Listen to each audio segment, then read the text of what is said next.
Okay, magandang gabi po mga kababayan. Mula po sa ngayon, hindi ko na po hahabaan ang aking pagtatalakay, I will see to it na mga hanggang 10, 12 minutes, siguro pinakamahaba na ang 15. Kasi, hindi rin lang naman siguro tinatapos ng manonood eh. Para na rin makapanood pa kayo ng mga ibang vloggers din, di ba? Kaya iiksian ko na lang. Ngayon, ang pag-uusapan natin, ang gusto kong talakayin pala, itong katanungan na, bakit hindi pwedeng, hindi dapat maging Pangulo si Sara Duterte? Natanong nyo na po ba yan sa sarili ninyo? Or itong tanong na ito, meron ba kayong mga kasagutan? Ito po ang ilan sa mga rason kung bakit hindi pwedeng maging Pangulo si Sara Duterte. Unang-una, yung kanyang pagiging pro-China. Kung si Sara po ang magiging Pangulo natin, delikado po ang kalagayan ng ating bansa. Kasi after all, kahit si Sara po ang nakaupong Pangulo, for sure, hindi naman po siya ang magpapatakbo talaga.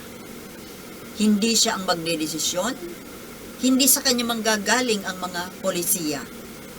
For sure, ang magpapatakbo, ang magdidikta sa kanya ay yung kanyang ama, si Rodrigo Duterte at si Gloria Arroyo. At alam naman po natin na, siyempre, kailangan niyang sumunod sa mga ito. Wala naman, hindi siya pwedeng sumuway. Ngayon, alam po natin na ang mga ito, si Gloria Arroyo at si Digong Duterte, ay talagang rabid na pro-China. Hindi nga ba halos ibinenta nila ang mga teritoryo natin, ang ilan sa mga teritoryo natin. Napakaraming anomalya itong dalawang ito. So, kung si Sara po ang maging Pangulo at itong dalawang ito, ang Arroyo at Digong Duterte ang magpapatakbo, alam na po natin ang mangyayari sa bansa natin. Mauulit yung Duterte regime, yung 6 na taon, kung ano man ang mga nangyari doon, na for sure alam ninyo, mauulit lang po at mauulit.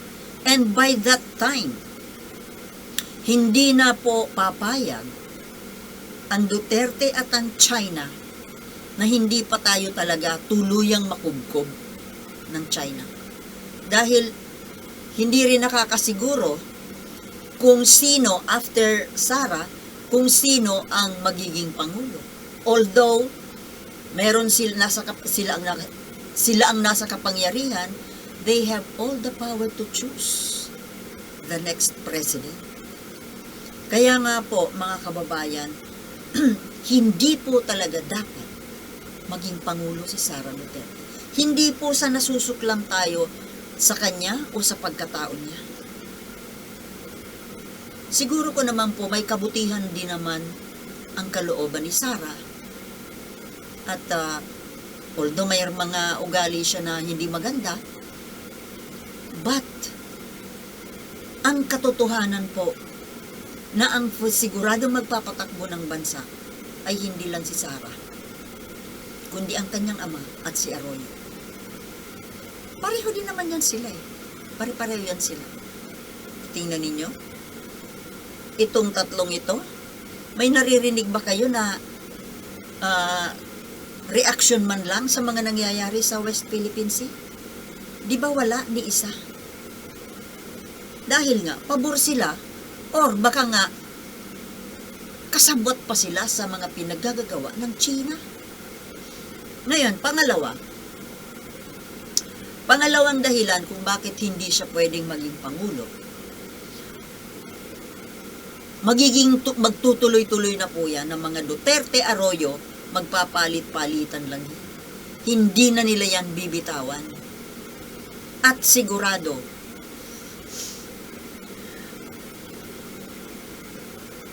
magiging miserable po ang buhay nating lahat. Dahil sila lang alam na po natin kung ano ang naging kapalaran ng bansa natin nung ang nagpatakbo ay si Rodrigo Duterte at si Gloria Arroyo. Pangatlo, yun na nga po, yung pag-uugali ni Sara, na kahit na ang gagawa ng mga policy, ang mga desisyon ay magmumula sa kanyang ama at kay Gloria Arroyo, may ugali pa rin po si Sara na mayabang, matigas ang ulo, impulsive, spoiled brat. At may tendency po siya na maging diktador. Mahilig din po siyang manakit. Nagagawa niyang manakit ng tao. Remember, yung sheriff. Isa pang dahilan kung bakit hindi siya pwedeng maging pangulo ay dahil sa totoo lang. Wala po akong nakikita. Ito opinion ko po ito. Wala akong nakikitang leadership quality sa kanya. Wala akong nakikitang malasakit. Walang malasakit sa tao. Yung mga tulong-tulong na sinasabi niyo, ano lang yan? Mga political strategies lang yan.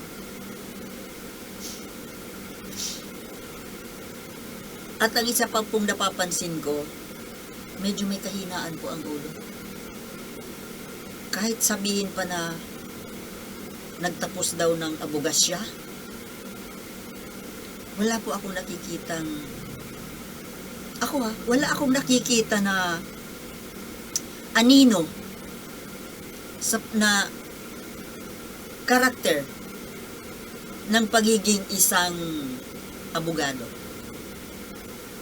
Hindi ko alam kung anong klaseng pag-aaral ang ginawa niya nung nag-aaral siya. Dahil kung magsalita siya, parang hindi sigurado sa sinasabi. At kadalasan,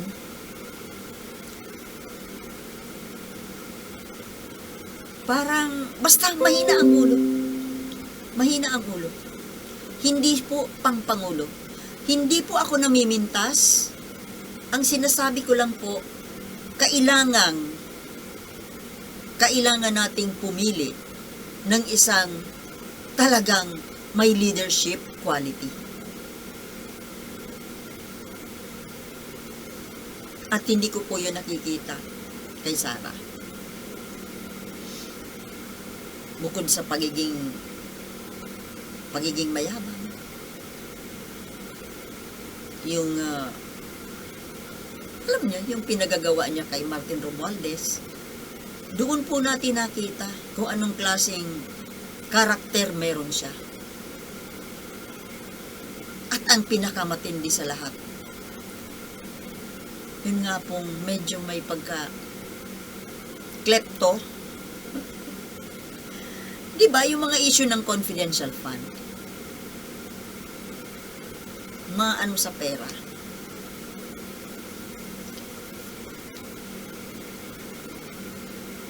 Medyo garapal sa pag-acquire ng pera, sa pagbulsa ng pera.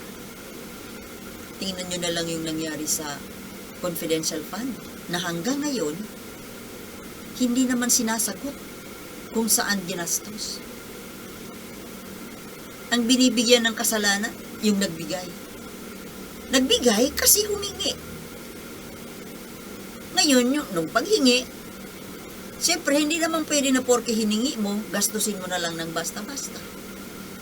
Kaya nagtatanong yung mga tao kung saan ginastos, saan dinala. Na ang sabi nila ng kanyang ama, hindi naman daw ginastos.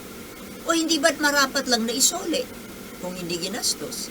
Ang tanong ng bayan, kung paanong ginastos, saan ginastos, yun lang naman po ang itinatanong.